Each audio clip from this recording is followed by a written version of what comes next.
Hola, ¿cómo están? Los saluda Manuela Muñoz, ejecutiva técnica comercial de Poltec. Sin duda alguna, en la industria de la panificación enfrenta retos constantes, ingredientes inestables, altos costos y variación en la calidad. En este episodio queremos mostrarles cómo productores de amasijos pueden resolver estos retos constantes y que productos como el pan de bono sigan siendo el mejor pan del mundo. Como comercial, he tenido la oportunidad de conversar con una gran cantidad de clientes. He podido conocer sus deseos, sus dolores, sus necesidades y gracias a todo nuestro conocimiento técnico hemos podido entender las necesidades que ellos prefieren a la hora de elegir un almidón. Por ejemplo, hace poco estuve con un cliente en donde su principal problema era la variación en sus productos y esto se debía a que elegía un almidón agrio de rayantería y siempre le llegaban lotes diferentes. Y a esto se le sumaba que también tenían problemas de microbiología. Pero bueno, para entender un poco más sobre la historia de este cliente, les presento a nuestro experto en textura, Dairon David. Sí. Manu, muchas gracias primero que todo pues, por ese espacio que nos ayuda mucho a compartir esas historias que hemos tenido. Igualmente las historias que nos cuentas acerca de lo que has tenido con tus clientes también son historias que nos llegan al laboratorio porque son esa pues, comunión de dar solución. Y claramente cuando tú dices, ves que mi cliente se presentó con tal problema, nosotros vamos al laboratorio y buscamos qué es lo que sucede, por qué está pasando eso y buscamos cómo darte una solución frente a eso. Igualmente, pues muchas de esas historias pues, que nos cuentas han sido retos que los hemos ido construyendo de a poco y de a poco hemos dado como esa solución ante los productos y las soluciones que tenemos en el mercado. Bueno, Dai, con esto que te estaba contando sobre este cliente, tú nos podrías contar un poquito en donde, por qué se da como la variación en sus productos debido a que compraste almidón agrio de rayandería y por qué tenía incluso problemas de microbiología. ¿Nos puedes explicar un poquito como a qué se debe esto? Sí, Manu, mira. Lo que pasa es que el concepto de almidones expansivos como tal en el mercado viene mucho pues, de los procesos como tal que se hacen de manera artesanal. Entonces, lo principal es comprender qué es un almidón agrio. Entonces, un almidón agrio es un almidón que se realiza de forma natural por procesos de secado al sol.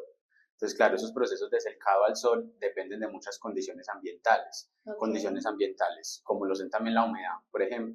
Y la humedad es un factor muy clave en lo que hablas de la parte microbiológica. Si yo tengo un almidón que tiene mucha humedad y lo dejo durante mucho tiempo, los microorganismos solo necesitan tres cosas para crecer. Humedad como tal, tiempo y alimento. Entonces, humedad, pues en la misma agua que tiene el almidón. Tiempo, ese tiempo que toca esperar a que se seque, a que se seque, a que se seque. Y ya como tal alimento, el mismo almidón brinda el alimento para el microorganismo. Si uno no para eso, el almidón va a quedar mucho con una carga microbiológica muy alta. Aparte de eso, ya en cuestión tecnológica, ¿qué es un almidón agrio? Pues un almidón agrio podemos llamarlo un almidón que se modifica naturalmente. Las enzimas y los procesos naturales del sol hacen que el almidón se empiece a cortar y ese empezar a cortar la cadena lo que nos brinda un almidón expansivo y con esos sabores. Entonces, no es controlado, no es muy controlado. ¿Por qué? Porque depende del sol, la cantidad de sol que recibe, la cantidad de cadenas que rompe. Es decir, la cantidad de veces como que el almidón se vuelve más frágil y nos ayuda a que expanda. Eso es lo que es un almidón agrio y cómo se obtiene. Y ya al final del proceso, los rayanderos empiezan a clasificarlo. Este es un almidón extra, este es un almidón corriente en cuanto a la expansión que tenga. Por eso es que ellos no saben cómo controlar la estandarización del producto en cuanto a la expansión. Ok, o sea que con todo eso que nos dices, Dai, en estos momentos de lluvia que estamos viviendo normalmente en temporadas de lluvia, estos almidones, estos productores que dependen de estos almidones, pueden ver afectada su producción. Total, como lo dije, la producción de almidón agrio depende de unos factores que son muy difíciles de controlar, factores externos. Entonces, la cantidad de sol que recibe está muy directamente relacionada a la calidad como tal de la expansión del producto final. Entonces, si hay temporadas de lluvias, temporadas muy extensas de lluvias, lo más probable es que los almidones que se vayan a obtener van a ser como corrientes, lo que llamamos corrientes, es decir, una calidad más baja. Entonces, eso va a afectar claramente la cantidad de producto, va a afectar también microbiológico, va a afectar, como ya lo hablábamos, pues, la expansión como de este. Entonces, entre muchos factores, cuando tú haces que tu producto dependa de factores externos, tú no puedes asegurar una calidad en el producto final, como lo es el sol. ¿Cómo vas a controlar cuánto sol? ¿Cómo vas a controlar la lluvia? ¿Cómo vas a controlar las nubes? Es algo muy difícil de controlar como tal. Entonces sí, se va a ver afectado el producto final. Ok. Eh, con lo que nos dices, Dairon, es muy difícil entonces, o es muy, ¿cómo decirlo? Es muy riesgoso depender de una materia prima en donde depende tantos factores para que aporte como estandarización en nuestro proceso. Por ejemplo, yo tengo muchas historias y yo creo que tú te vas a acordar mucho de esta historia porque tú me acompañaste, donde un productor en que prefería seguir comprando el millonario y tenía reprocesos y le afectaba también el tema de las pérdidas y las devoluciones, porque unas veces el pan de bono le quedaba con un sabor más fuerte que otro. Y te acuerdas, solo hasta que hicimos el análisis juntos, él pudo entender como esa importancia de tener un almidón manufacturado y también pues con todos los temas de inocuidad, por ejemplo. Es curioso, Manu, porque muchas personas no relacionan en que pues, el alimento sigue siendo un producto vivo, pues por llamarlo así, ¿cierto? Los alimentos son productos como tal vivos, que se siguen fermentando, siguen produciendo ciertas características. Entonces, cuando nosotros trabajamos con productos desde la microbiología no están controlados, hay factores sensoriales que ahí mismo se detectan. Por ejemplo, ese día sí me acuerdo muy bien de eso, como que es que tienen unos términos muy curiosos para referirse al sabor, ¿cierto? Como sabe como raro, como fermentado, como vinagroso. Entonces lo que sucede es que durante los procesos de obtención del almidón agrio se crean ciertos ácidos orgánicos. Esos ácidos orgánicos generan ciertos sabores, ciertos olores a fermentación. Principalmente son ácidos lácticos que se forman ahí. Controlados son buenos, o sea, controlados son ese olorcito a pan de bono rico que a uno le gusta, ¿cierto? Pero cuando pasan los procesos de secado y no se controlan bien, ya queda un sabor amargo, un sabor residual.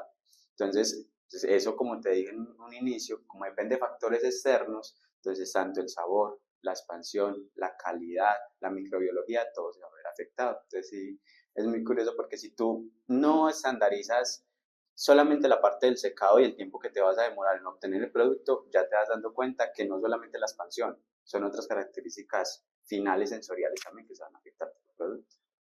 Tienes toda la razón. También hay algo, Dai, que yo quiero, es un mito como, y es un reto muy constante para mí como comercial a la hora que siempre voy donde un cliente, voy a ofrecer como nuestras soluciones de, siempre me dicen, prefiero este almidón agrio de rayandería porque es un producto natural. Y el de ustedes tiene como, voy a utilizar pues un término que es el que ellos me dicen, y ya pues tú me lo aclaras, no me gusta consumir almidones que contenga químicos.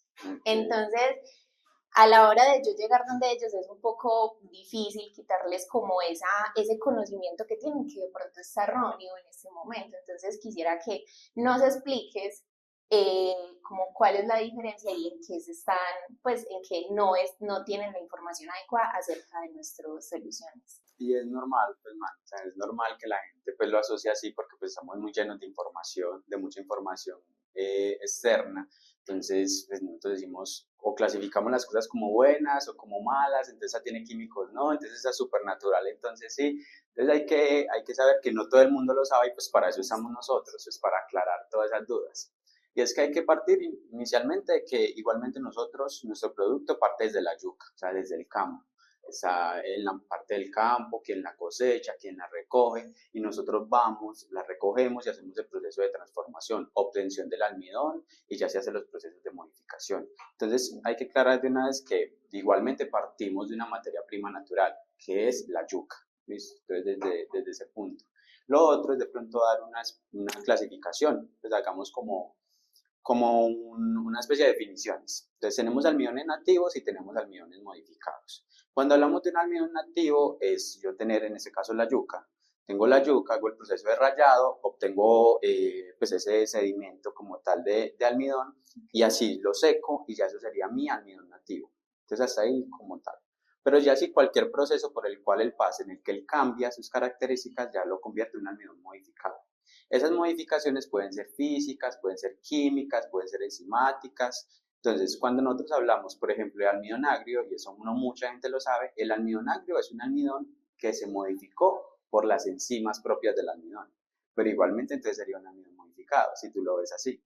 porque pasó por un proceso en el cual hubo fermentación, hubo un tiempo en el cual el sol hizo ciertas reacciones químicas en él, hubieron reacciones químicas en un almidón agrio, pero de manera natural. Entonces, si lo vemos, seguiría siendo un almidón modificado.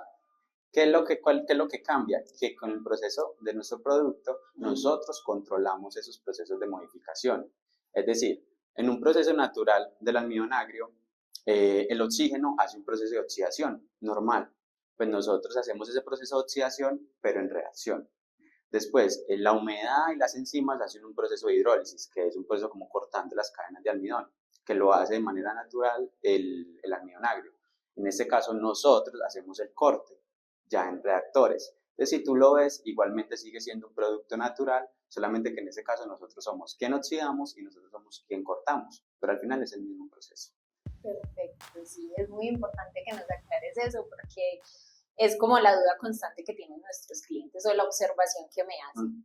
De pena, Manu, para completar ahí claramente, y es que igualmente hay unas normas internacionales en las cuales definen los procesos en los cuales tú puedes llevar a cabo un almidón o cualquier otro producto como ingrediente o como materia prima para alimentos. Igual nosotros nos regulamos bajo toda esa normativa internacional que la da la FAO principalmente, que son organismos que regulan, bajo esas condiciones tú puedes obtener un almidón modificado para la industria de alimentos. Entonces nosotros nos regulamos principalmente es por esas normas a la hora de hacer todos los tipos de modificaciones. Entonces están clasificados dentro de eso, ya es como una cuestión más tanto pues para las personas que piensan en químico, como también aquellas personas que conocen de esas normas internacionales, normas colombianas, que ya entonces si nos pueden preguntar o nos pueden decir dentro de qué clasificaciones están sus modificaciones a nivel de esa norma, pues claramente los podemos decir para que estén más tranquilos. Ok, perfecto. Bueno, y voy a tocar acá otro tema que yo sé que les va a encantar y es el tema de los costos del queso. Es con lo que me enfrento también cada día como comercial y son los altos costos en el queso. A los productores les afecta mucho su rentabilidad e incluso pues han estado a punto de cerrar sus negocios. Cuando yo voy donde ellos y les digo que les tengo una alternativa con nuestras soluciones, eso es algo un poquito difícil de creer. Entonces también que nos expliques cómo con nuestras soluciones podemos ayudar a esos altos costos del queso en estos momentos. Manu, y como trayendo también esas historias en las cuales hemos estado pues juntos asesorando a los clientes y todo, y no sé si te has dado cuenta que cuando vamos a los clientes encontramos una cantidad de formulaciones, o sea, el que utiliza más, el que utiliza menos queso, el que utiliza una combinación de queso. Entonces, si lo vemos, cada uno de ellos tienen como una relación con el queso, están muy relacionados a cómo el queso también va a afectar a su producto. Y en algunos que hemos llegado a decir, como hemos bajado un 25 hasta un 50% del queso que inicialmente utilizaban, pero basados también en esa experiencia que hemos tenido con otros clientes, mirando cómo han utilizado muy bien el almidón o cómo le han dado como igual que nosotros esa propuesta de valor frente al queso. ¿Y por qué frente al queso? Y es porque cuando uno define amasijos en Colombia, amasijo está principalmente relacionado a un producto elaborado a partir de almidón y queso. Entonces son las materias principales, las materias primas principales de esos productos. Nosotros ya entonces controlamos la parte del queso, del almidón, perdón, la parte de la estandarización del almidón. Pero en Colombia hay una cuestión con el queso, principalmente con el queso costeño, que es uno de los que más se utiliza, y es que es muy artesanal igualmente. Son productos muy artesanales, entonces en muchos casos igualmente unos vienen más salados, unos vienen más grasos, menos grasos, en fin. ¿Cómo hacemos nosotros para regular ese control o, digamos, decir, puedes disminuir en costos con respecto al queso? Pues es que el queso, como cualquier alimento, está compuesto por varios componentes, pero dos principales, que son proteínas y grasas. Las proteínas y grasas en la boca dan ciertas sensaciones, ciertas texturas. Cuando yo los meto a calor y los combino con otros ingredientes, ellos me dan un tipo de gel. Entonces, ese gel que me da la proteína y la grasa, cuando se combina, es lo que a nosotros nos hace sentir en boca como esa sensación rica, como tal del queso y todo. ¿Qué es lo que pasa con el almidón? El almidón igualmente, cuando se combina con el agua y se somete a temperaturas, genera un gel. Okay. Ese gel nos simula la misma sensación que nos estaría simulando las proteínas del queso y la grasa del queso. Entonces, por eso nosotros de una u otra manera podemos disminuir un poco de queso porque el gel que se forma con el almidón puede simular esa sensación en boca.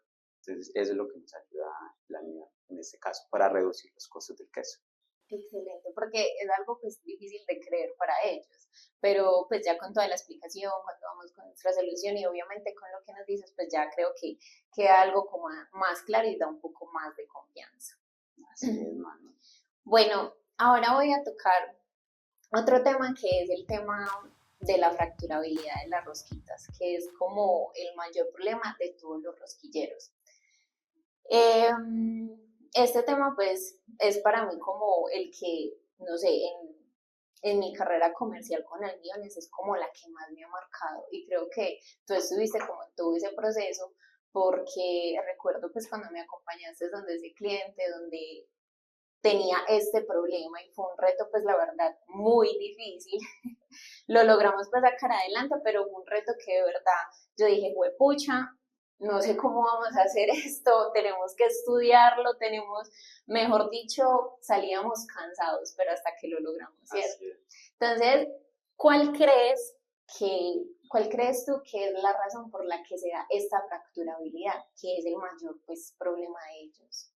Sí, la parte de las rosquitas, que en la industria de alimentos se conoce mucho como la parte de snacks, ¿cierto? Esa parte de snacks. Es una historia muy bonita porque nosotros cuando desarrollamos el producto lo desarrollamos mucho para la línea de expansivos, que era pan de bono, pan de queso, algo que uno dice, bueno, es súper bien para la expansión.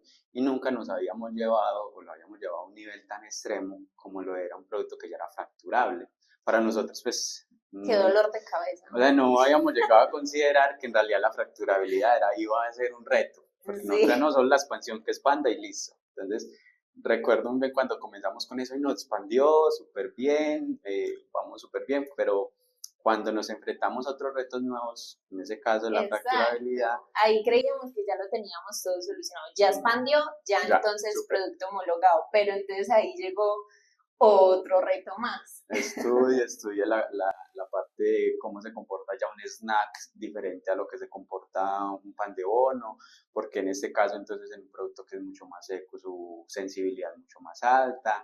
Entonces, ahí nos tocó estudiar bastante, eso fue en realidad un reto muy ganador para nosotros, nos hizo conocer mucho más del producto. Pero bueno, para no desviarnos un poco. Lo que es que en la línea de snacks, lo principal es esa sensación en boca de crujencia, ¿cierto? Que se suena rico, pues como tal, cuando cruje. También eso es lo que nos está indicando, es que el producto tiene muy poca humedad, ¿cierto? Entonces, al tener poca humedad, el agua funciona como una especie como de protector frente a los golpes. El agua en general se puede decir que es un plastificante medio o bajo, que lo que nos ayuda es ante los golpes como regular un poco. Pero ante una superficie estar tan seca, cualquier golpe, cualquier choque hace que ya reviente, se fracture. Entonces, cuando nosotros miramos en la cadena de producción de una rosquita, por ejemplo, pasa por muchos procesos mecánicos, procesos con las bandas empiezan a vibrar pues para empezar a secar, pasa por las tolvas, ¿no te acuerdas cómo era el empaque? El tipo de empaque que eran unas tolvas que subían casi 3 metros y vuelve otra vez como para bajar para el empacado. Entonces, ¿cómo se me va a olvidar? Entre que cada vez que nosotros mirábamos como que cuando cae y que no se reviente, era como esa sensación de que pasa por muchos procesos mecánicos. Entonces, son muchos retos en los cuales hay mucho golpe, golpe, golpe, golpe. Entonces, cuando nosotros ya después nos damos cuenta y es que lo que ya ahora evita el golpe, que se fracture, ya no es el agua, sino que es el aire lo que se va creando dentro del producto, lo que ese aire y la corteza que no quede tan gruesa, para que él pueda resistir el golpe. Entonces ahí es donde nosotros empezamos a mirar que el reto estaba en una corteza no tan gruesa y no tan seca y que el proceso de expansión se diera de manera controlada, que no secara muy rápido la superficie, sino que tanto la parte interna para que se formaran los alveolos o el aire adentro, se formara al igual que se iba formando la capa.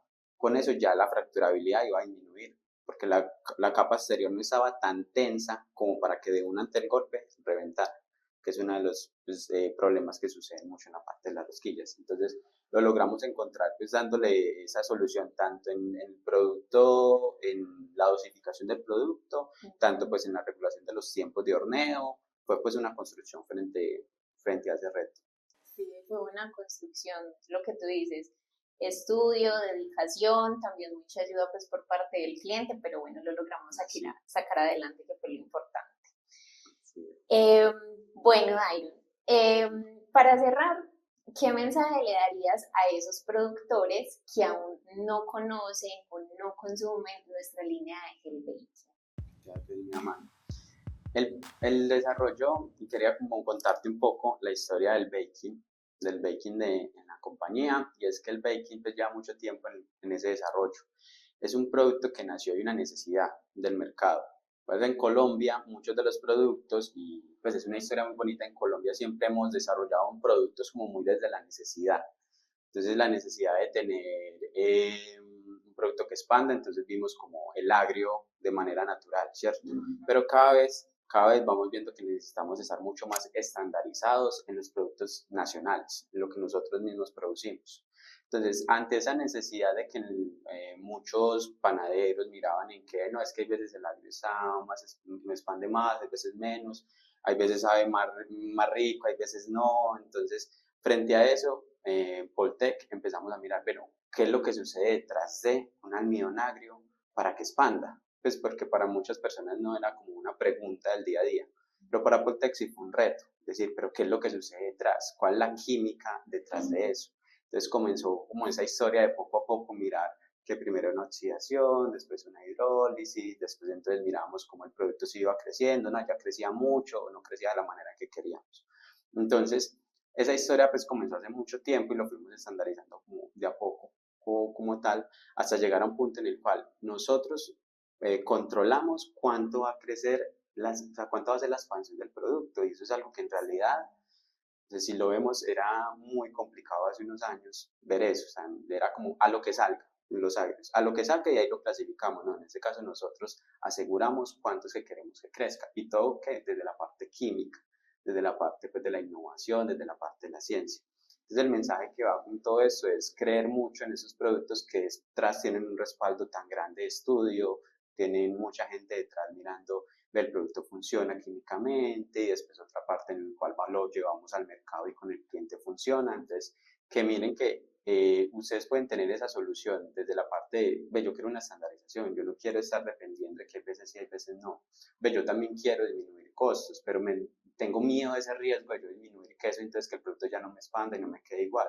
Entonces, que tengan ese respaldo, que nosotros hacemos eso desde la parte del laboratorio, el acompañamiento comercial, la parte con los clientes, para que todos estén como mucho más tranquilos y puedan mejorar su producto. De verdad que la historia del baking me parece hermosa.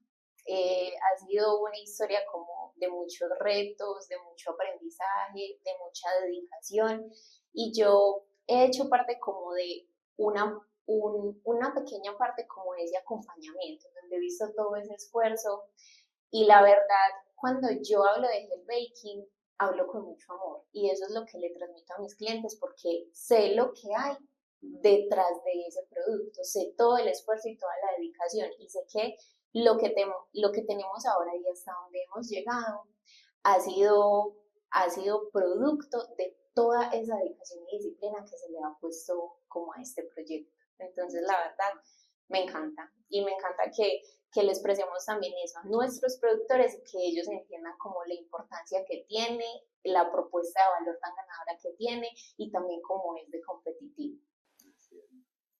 Así es. Bueno, gracias por acompañarnos. Recuerden que si quieren más expansión, rendimiento en sus productos horneados como pan de bonos, almojábanas y amasijos, Poltec tiene la solución que necesitan. Debajo de este video está un formulario. Si tienes dudas, diligéncialo y uno de nuestros asesores técnicos te contactará.